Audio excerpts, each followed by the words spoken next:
Kita ada masalah kerja, banyakkan astaghfirullah. Masalah rumah tangga, banyakkan astaghfirullah. Kita ada masalah adik-beradik, banyakkan astaghfirullah.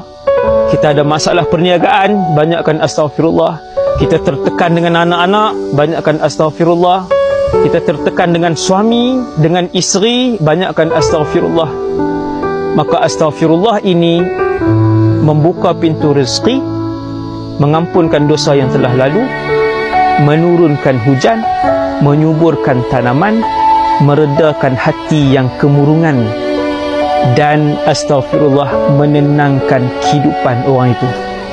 Beramallah dengan raja zikir ini tuan-tuan, insya-Allah seperti mana Allah menjamin, Nabi menjamin, saya juga berkata dengan pasti insya-Allah zikir ini akan mengeluarkan tuan-tuan daripada 1001 permasalahan yang sedang dan akan kita hadapi.